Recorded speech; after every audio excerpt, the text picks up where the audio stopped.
Hi everyone, it's Mel here and welcome back to Mel's Blind Life, the YouTube channel all about blindness. We're gonna do another really fun video with a special guest. Once again, my mum is here for another video, and my mum is going to show us how you cook a roast dinner when you are completely blind.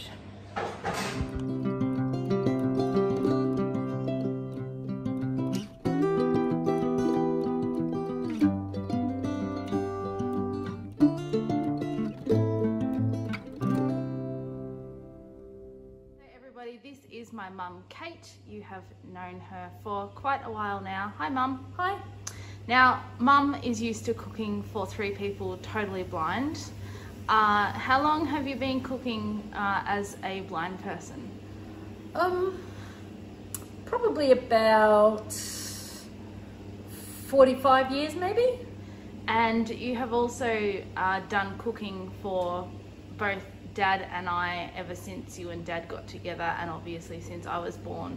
So you're not just doing meals, you also did baby bottles and formula and all of that kind of stuff, completely blind as well. That's correct, yes. So you've been cooking for Dad for the last 30 years since you got married, and you've been cooking for me since I was born, which was nearly 27 years. Yes. So you are very experienced in cooking as someone who is blind, and I'm gonna say that about 99% of all of the cooking skills I learned from you. Oh, thank you. But where did you learn to cook?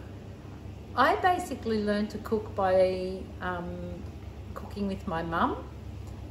Who was blind? Yes, she was also totally blind. She cooked for 8 on a regular basis.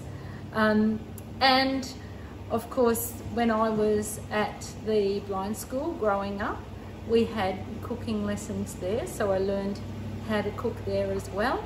And just from experimenting and playing around, I guess. So what are we cooking today? Today we're going to make a roast chicken. This roast chicken has got flavouring on it. I'll just show it to you. It's what they call a butterfly chicken. So it's been cut down the back and laid out flat, and then the butcher has put some flavouring over the top of it, and when he sells it, he calls it roadkill, because when you look at it, it actually looks like it's got tyre tracks on it. So Aussie. Very Aussie, yes. And we're going to have some diced roast vegetables, and we're also going to have some boiled peas and corn. Okay, so the first thing we're going to do is get the chicken started. That's correct.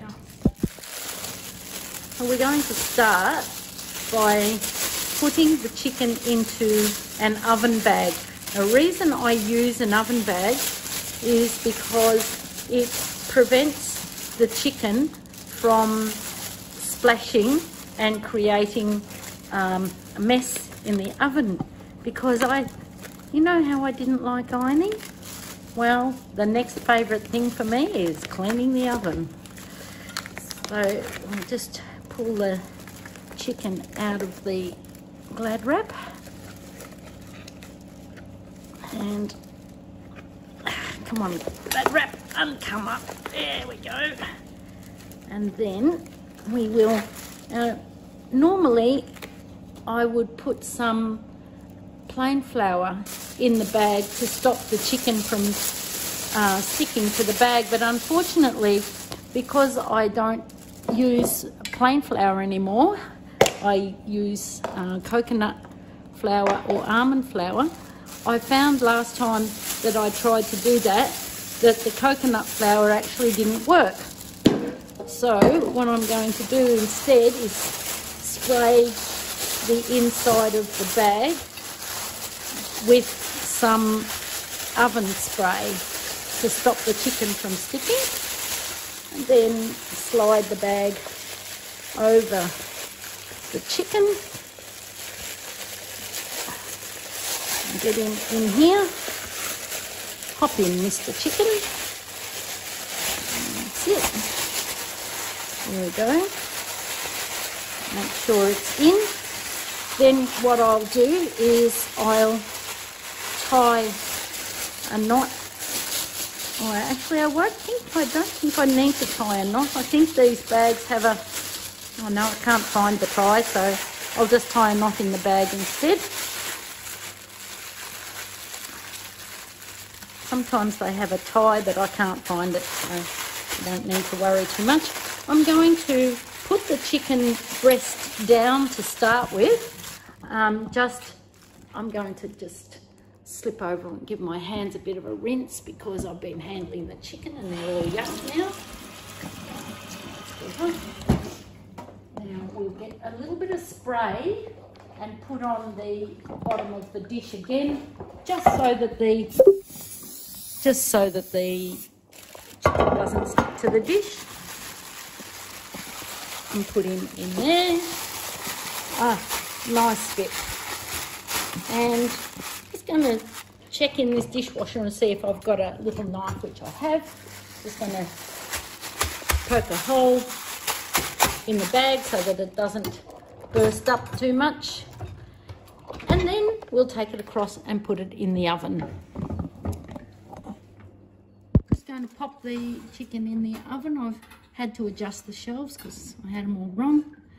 And then I'm going to set the oven. Now I've had my oven all marked with braille, so I'll turn the dial for the fan force, which used to have a fan force label, but it fell off, and then turn the dial around to 180, which will be nice. Now because I've put this breast down, I don't want it to be breast down the whole way because I want the breast to actually brown. And what I'm going to do is I'm going to ask Google to set me a timer for 20 minutes, and at the end of that 20 minutes I'll come and turn the chicken over. One of my favourite tools in the kitchen, as a matter of fact for lots of things, is my ID mate barcode. I use my barcode scanner to help me locate things. The barcodes on the products, and the barcode scanner has a database of codes, and it recognises the codes and reads me the title of the product. What I'm looking for at the moment is some garlic to put on the vegetables. So the garlic is in the fridge. So I'll get the barcode scanner, I'll put it on ID mode, and then I'll scan the product. Product Gourmet Garden Fresh Blends Thai Herb and Spice Blend 80. I don't think we'll have Thai on our battery is low. Product Gourmet Garden Garlic Blend 80. There we are, the garlic blend, and that's what we were looking for.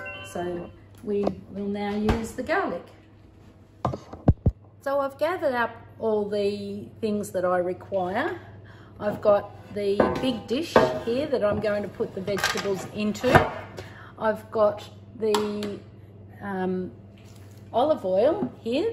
I'm going to spread some olive oil into the bottom of the dish, because when the vegetables are all peeled, I'm going to roll them around in the olive oil. Helps to give them a nice brown look.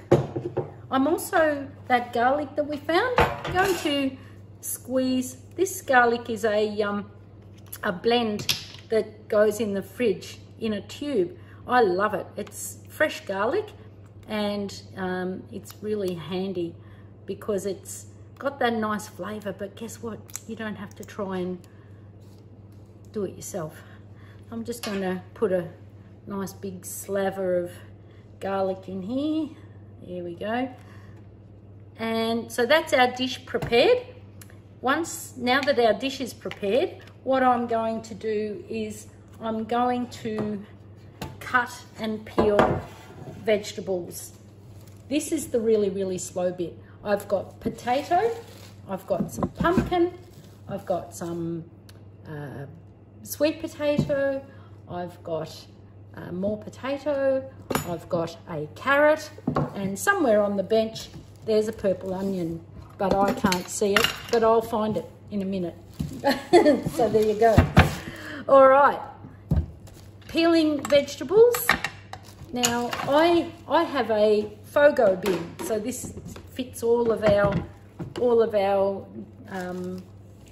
composting kind of waste, and so I like to peel my vegetables directly into the bin. Makes it a lot easier. That would be a trash can for those of you over Oh yes, there. sorry. But this is called Fogo because it's food organics and garden organics, and then when the council collects it, they take it to a recycling facility, and they spray it all with some special heat, something or other, and it turns it into fertilizer. So it's really good to think that what I'm actually doing is creating waste that is going to be able to be reused. I don't like throwing stuff out if I can help it. And once the potato is peeled, I'm just going to give it a quick rinse under the tap, which you won't see because it's out of the shot, but that's okay. Once I've peeled the potato, then I'll cut it. Now, so I'll cut along the length. These are Desirees, and they're long-ish. I'll cut along the length, and then I'll cut crosswise and make very rough kind of cubes and throw them into the pot, and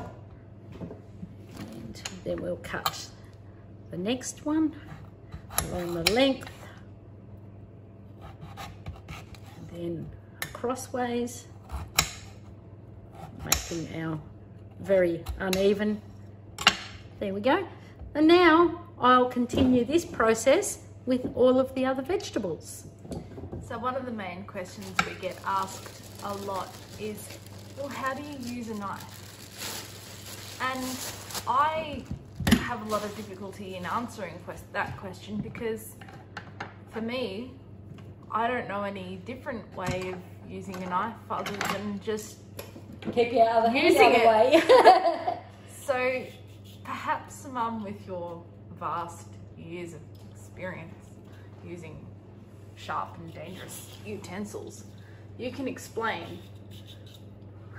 Well, I actually kind of can't, because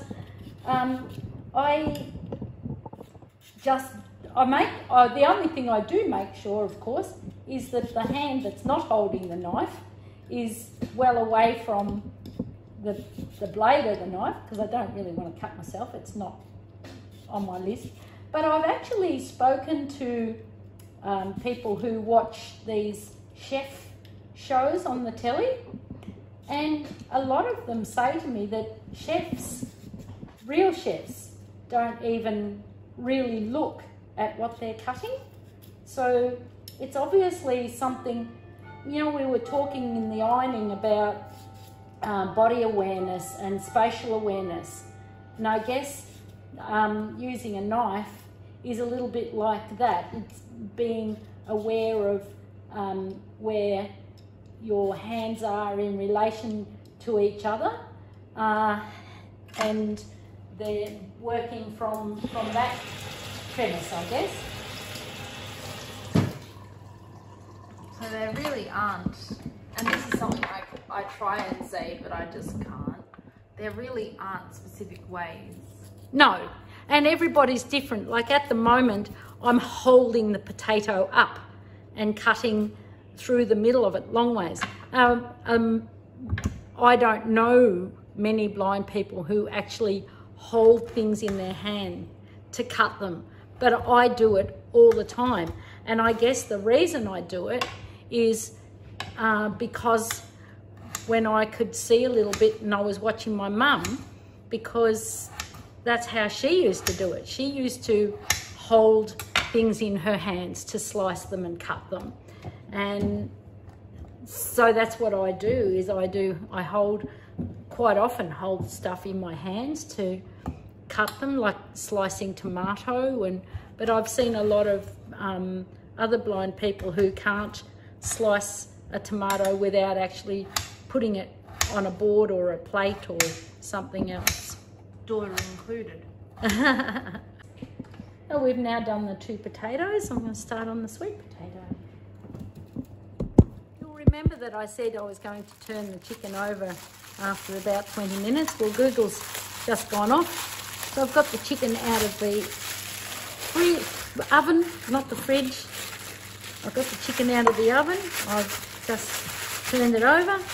And now we'll put it back for another, probably around about another 80 minutes or so.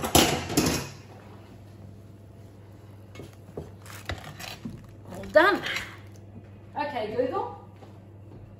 Okay, Google, set a timer for 80 minutes. So while Mum is doing the onion, I'm going to answer a question that I get a lot, which is, do blind people cry when they peel onions? My personal answer is no, I don't cry when I peel onions, but I do get extremely bad pain in my eyes. I don't tear up, but I get pain. I get the However, Mum, what's your experience with onions? See, my eyes are starting to hurt. I actually do cry. However, today I'm using a purple onion, and so it doesn't do it because they're not as strong. No, but my eyes hurt when you're doing onion. I don't cry. So there's the answer to that. Now that we've actually chopped up all the vegetables, and remember we also put some garlic and olive oil in the pan as well, I'm just going to stir them all around and get them spread out evenly in the tray. And also the reason for doing this is to make sure that all of the vegetables get coated with the garlic and the olive oil. And I just also let you know that I have just washed my hands for about the 4th time since I started chopping the vegetables. There we go. Now we'll go and pop these in the oven with the chicken. Set a timer for 60 minutes. Remember I said a little while ago that we were going to cook the veggies for an hour? What I'm going to do, about halfway through we are now, so I'm going to get the veggies out and I'm going to give them a stir. I'll go over and collect them from the oven.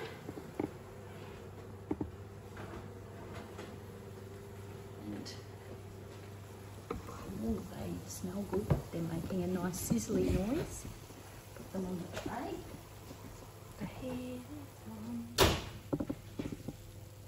And you'll notice that unlike before when the veggies were uncooked and I stirred them with my hands, I don't think I'm going to do that now. I'll stir them with a spoon this time. And it's just to make sure that none of them stick to the bottom, which they haven't, and that they all get nicely cooked. There we go. And we'll pop them back in the oven for the other 30 minutes. One thing I've got here at my home is an oven where the door opens from right to left instead of down. I find that a lot easier because I then don't have to reach over the door to try and put things in and out of the oven. So, which means I can grab the oven with my left hand and pull it open, push it off to the left hand side, and then put what I want into the oven. And because I can't see the tray, I use the edge of the tray to feel for the shelf and then push the tray. We'll leave those now until the 30 minutes is up. Okay, so the timer has gone off And we're going to get the chicken out of the oven. Let's see if I can shut that door. And take it over to the bench. Take it out of the bag. I'm going to use a knife to cut the bag open. And the bag all tore into million little pieces. Sorry if this is popping up the lens, but neither of us have no idea. And pick it up on the fork and put it over on a plate, which didn't work because the bag stayed with it. So I'll just pull the bag out from underneath. Maybe. And there is there's a very well cooked chook. So it's half our lunch is ready. I'm just going to use a knife and carve some of this chicken and put it on one of the plates. There we go. And I will go to the oven and get the vegetables.